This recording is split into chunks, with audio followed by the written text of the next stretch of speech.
This week on Wisconsin Foodie.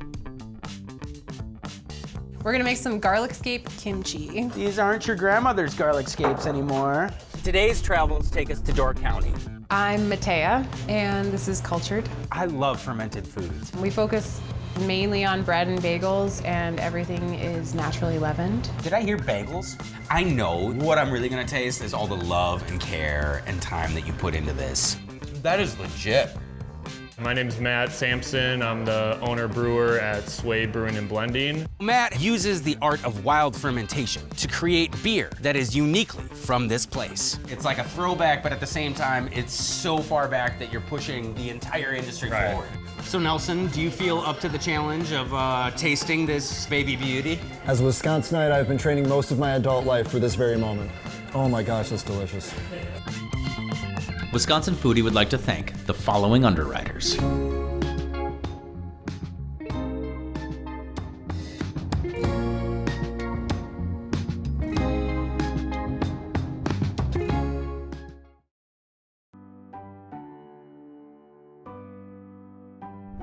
We're on the road again, and today's travels take us to Door County. One of the things I love about coming up into the peninsula is seeing the ever-changing landscape of food culture. I'm especially curious to try Cultured, run by Mattea Fischer. Mattea has taken the art of fermentation and applied it to kimchi, sourdough bread, and even bagels. She started her journey in food as a vendor at the Jacksonport Farmers Market, and only recently has opened up her own storefront, Cultured, in Sister Bay.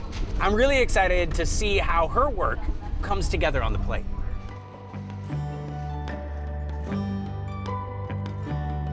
I'm Mattea Fischer, and this is Cultured. We bake bread, we make kimchi and sauerkraut. We focus mainly on bread and bagels with bakery, and everything is naturally leavened. It's the oldest form of bread making. I just fell in love with it because I love fermentation, and as soon as I made my first starter, I was hooked. I grew up about an hour north of Philly and thought I wanted to be a vegetable farmer, so I did that for a while, which brought me to Milwaukee, and I interned at Growing Power, which is an urban farm there. And then I kept hopping north until I met a friend in Green Bay who brought me here, and I've been here for about 7 years.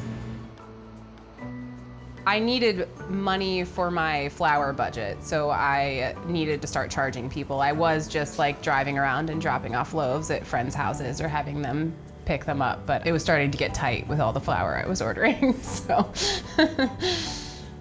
So right now we're open 4 days a week. We do Thursday through Sunday. Like, a line has been out the door pretty much every day for the last month. Thursdays are a little tamer because we just do bakery and no sandwiches. I just want to make like good food for people. You know, like, I just like making good food and hope that I make good food and hope that I surround myself with people who like compliment that and like want to do that as well, you know. I love seeing people walk out happy, and yeah, it's a beautiful, beautiful thing. My mom was always making kimchi growing up. We had a basement fridge that was always full of all kinds of like gnarly-looking concoctions, and you know, one of those was kimchi. She was always fermenting anything. She is very much the reason that I love fermentation and the reason that I love food. And it took me, you know, a handful of years to figure that out and to go back to it.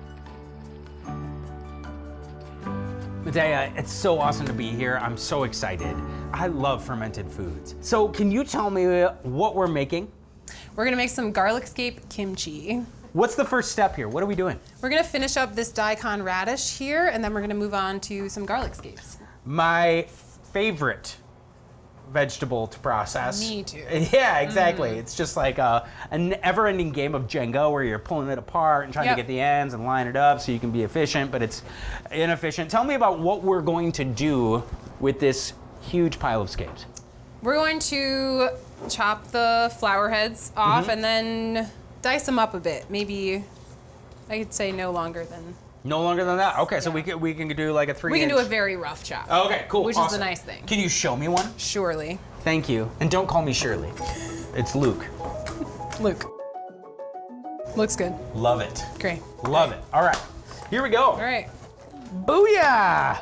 These aren't your grandmother's garlic scapes anymore. New and improved. What's your favorite part about like the Door County culture and community? It's really close knit and supportive because we're so small. We all help each other out, and I think I realized that much more this past year, you know, trying to get this place open. Anyone and everyone reached out and asked to help in any way that they could, and it was overwhelming and just like really wonderful. That's awesome. That's awesome.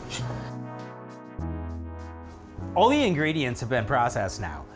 What are the next steps, and can you introduce these ingredients to us? Surely. This is fresh cilantro, sea salt, fish sauce, fresh ginger, and gochugaru, which is Vietnamese red chili powder. And we're gonna add all of these to the blender, blend them up, and add them in with the vegetables. And how long do you let this sit and kind of ferment together before you really, you consider it to be done? For about a week. Okay. Do you ever taste it before then? Of course. Oh, good. I'm glad I'm not the only one. Oh my gosh. Let's do this. All right. Okay, so we're gonna start with ginger. You want to do the salt in with the veg? Yeah, I do. Perfect.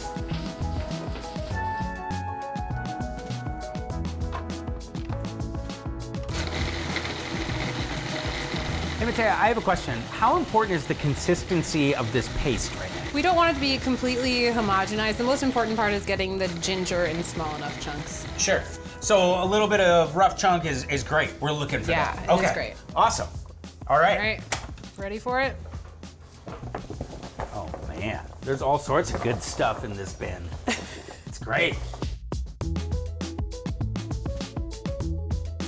All right, Mattea, what do we need to do to finish this up? It's looking good. We just need to add a little bit of lime zest. Oh yeah.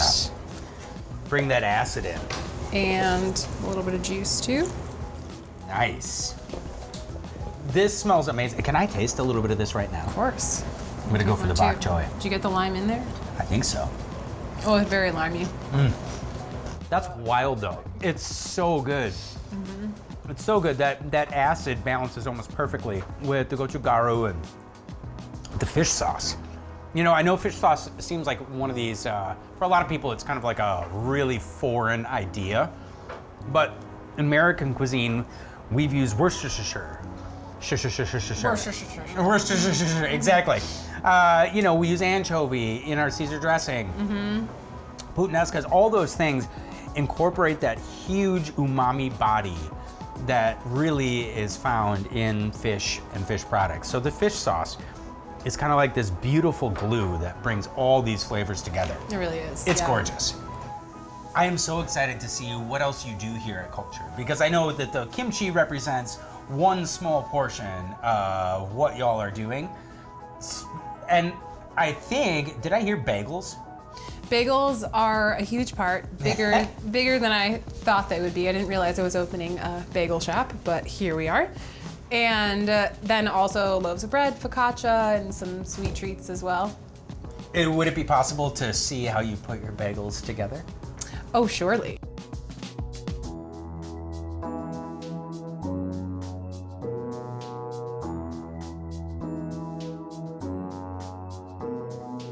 Oh my goodness, Mattea, this looks great. What do we have here? We've got our bagel sammie with garlic scape butter on the bottom, cream cheese on the top, a fried egg, some Newski's bacon, and we threw some kimchi in there as well. I can't even tell you, like, the whole process of walking through these steps with you to see how you kind of unveil your craft. I know that when I taste this, what I'm really gonna taste is all the love and care and time that you put into this. And honestly, I can't wait. I'm beside myself. That is legit. So first and foremost, I wanna talk about that bagel. This has that perfect texture of chewy. You get that slight crunch on the outside where you can tell it was proofed with love and steamed and boiled, all those things. And then the inside is just this fluffy, delicious, well-salted internal bite of bagel. The New Skeets bacon complements the ramp butter. I get a little bit of that like acidity that you get from that ramp on the side of your tongue because it's like super garlic, right? Mm-hmm. And then the kimchi kind of cuts in with the foil, so it breaks down all that richness and the cream cheese, and it is truly delicious. Thank you. Thank you.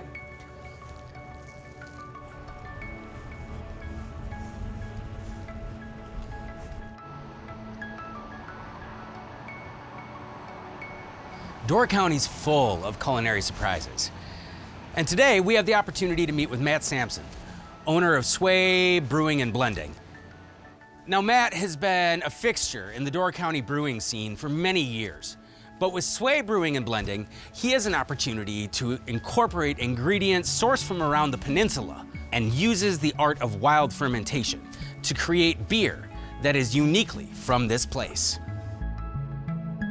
My name is Matt Sampson. I'm the owner brewer at Sway Brewing and Blending. We focus on a lot of oak fermented, mixed culture, saisons, and other old world inspired beers. A lot of similarities to our process in natural wine, kind of like a minimal intervention approach to making beer. Like, we want to highlight these raw ingredients, and most of our ingredients come from the Midwest or Wisconsin. I have a chemistry background, science background. I've always been interested in fermented foods, different yeast strains. So yeah, we're canning our food or table saison called Cracks in the Sidewalk. Call it a table beer, and it's just 4% ABV, sort of like a table wine.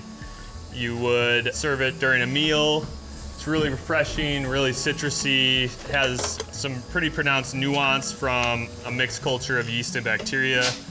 We call it our house mixed culture that we ferment a lot of our saisons with. It's all naturally carbonated in the can, so this is just flat, uncarbonated beer right now.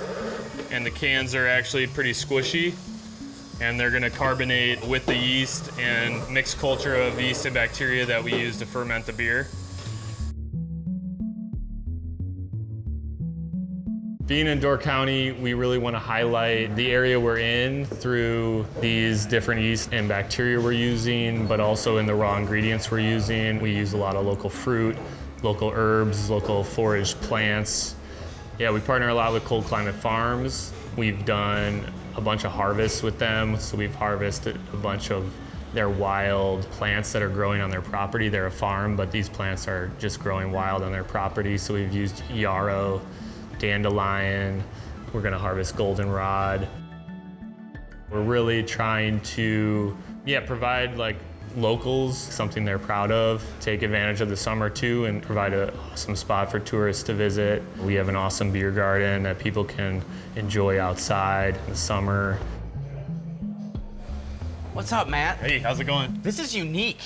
I don't think I've ever been in a barrel room quite like this before, with the wooden barrels and some of the equipment here that is nothing short of truly special to this place. Yeah, thanks. Yeah, it's definitely your atypical look to a brewery. We don't have a lot of stainless steel, shiny tanks like most breweries. We focus on fermentation in these oak fooders here.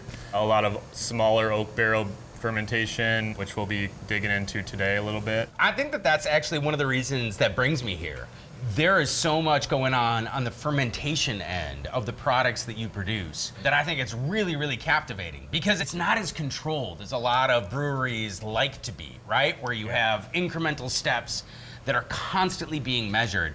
There's an element of, absolute caution to the wind, so to speak, when it comes to fermenting these beers. Yeah, we ferment most of our oak barrel beer with a mixed culture of yeast and bacteria. Some of that yeast comes from wild sources around Door County. Each kind of fooder or barrel kind of harbors that mixed culture, and those bugs and microbes kind of go into that wood and kind of take control of the beer a little bit. So yeah, there is some risk and kind of unknown associated with that type of beer production, but it's also kind of magical when those things team up to make beautiful flavors and nuanced flavors. So can you maybe walk me through a little bit of what we can help you with today, or where are we at in the process of the beer making? Yeah, so today I'm just about to blend some smaller oak barrel beer onto some local Door County cherries. Let's go check out the barrels. Let's do it. Here's some of the barrels we're gonna be blending today onto these Door County cherries. Amazing. I'm like looking around here. I'm seeing ingredient names like yarrow, spruce. Tell me a little bit, like, are we foraging all this stuff together, or do you have like a collection point? How does that work? Yeah, so a lot of the barrel-aged beers, barrel-fermented beers we use a lot of locally foraged or at least wild, harvested ingredients. So the yarrow, that's a native plant up here and to a lot of the Midwest. We harvested that. It's all wildly grown on Cold Climate Farms property just south of Sturgeon Bay. You're doing things that are like, I mean, they're so unique to this specific operation. I love it. It's like a throwback, but at the same time, it's so far back that you're pushing the entire industry forward. It's like everyone forgot like where we came from and where all these old world techniques like started.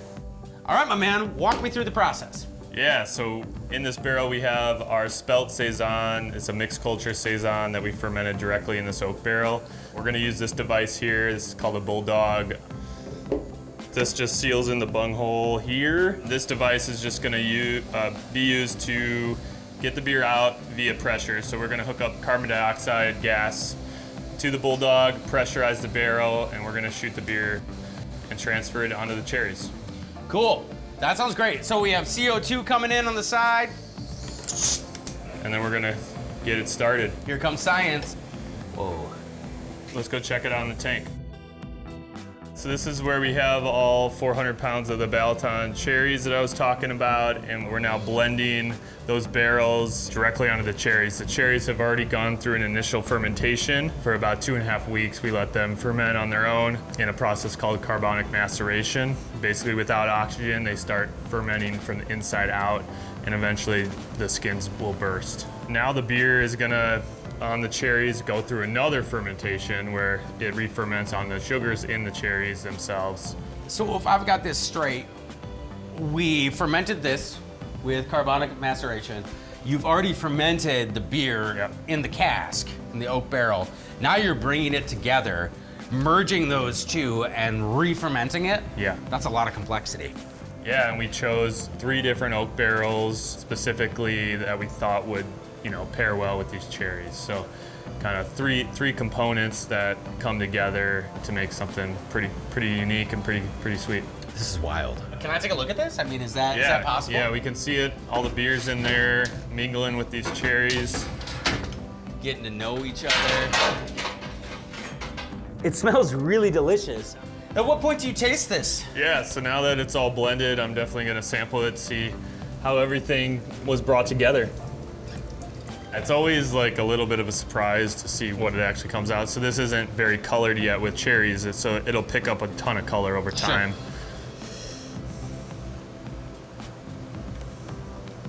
Yeah, it tastes great. It already has like a hint of cherry, but yeah, excited for it to pick up more cherry flavor and character. It's also gonna pick up character from the cherry pits, like almond and kind of spice notes too. You want to sample it? I'm good. I actually don't drink alcohol, but I say that with like all the reverence and fascination for exactly what's going on here. Fortunately, we've got a guy on our crew who is really, really talented in the beer world. And would you mind if I had him kind of taste this up? Yeah, absolutely. Awesome. Nelson, you cool? Yeah? What we have in front is this baby beer, correct? Yeah, baby in the sense that we just blended it. It's just interacting with cherries for a couple minutes. So it hasn't extracted all that cherry flavor, color yet. And that will happen over many weeks to months. So Nelson, do you feel up to the challenge of tasting this baby beauty? As a Wisconsinite, I've been training most of my adult life for this very moment. Nelson goes in with the smell first. Yeah, the aroma is a huge part of the tasting of the beer. Absolutely. It's non-carbonated, so. Yes, I can definitely tell that, yeah. That like bubbliness of that is not quite there yet. But yeah, you definitely get a little bit of that cherry though, is there. Super nice, easy drinking, like on the lighter side, but still has like some body. It's not like super like light. I can't wait to see like what it's going to become though. Yeah, so we can crack lovely cherries from last year and that is this same beer conditioned on cherries for a few months. All right, this obviously is much deeper in color. Yeah, it's carbonated, frothy carbonation head to the beer, where this has just come out of a barrel, so it's completely still. Through that can conditioning process, you'll get a lot of pretty high carbonation on this beer. And even right away, you can kind of smell that like kind of acidic funk to it, and like those cherries are so much more pronounced. Yeah, you can smell like the skin, like the flesh of the cherry for sure. Ooh, yeah. Tangy, tart. Yeah, oh yeah, very tart. Cherry flavor. Oh my gosh, that's delicious. Whenever I taste the cherry beer, like I try to pick up on like these subtle things from the pits that I love from cherries, like almost like winter spice, like Christmas spice. Yeah, absolutely. I mean, that cherry like tartness like is the first thing that hits, but now as I've kind of like swallowed and that aftertaste, I can definitely get some of those spices that you're talking about for sure. Which is something I've loved about like all the beers that we've tried on this shoot, like behind the scenes, has just been like just the complexity of them that like even after you've swallowed, like you're still just getting so many levels of like flavor coming out of them that like you not often get with a lot of other beers. Oh yeah, that is fine work. Thanks. Yeah. Thanks so much for stepping in. Thanks so much for creating such a high quality product. This is so cool.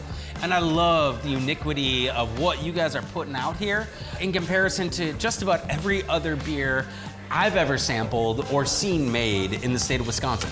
Yeah, no, I appreciate you guys taking your time to check out the brewery and tap room. It's been our pleasure. Our pleasure. Thanks, my man. Thank you. Here we go. This has been three dudes sitting on a bench with beards tasting beer.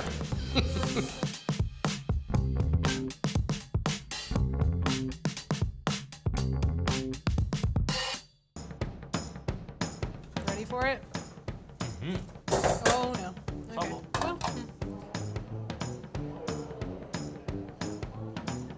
Hey, You're shifting all over your shirt. sorry. What? I'm a pro at this. Yeah. What about you? Would you like a little taste?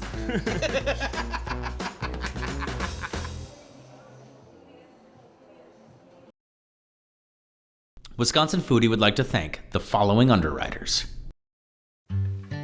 The dairy farmers of Wisconsin are proud to underwrite Wisconsin Foodie and remind you that in Wisconsin, we dream in cheese. Just look for our badge. It's on everything we make.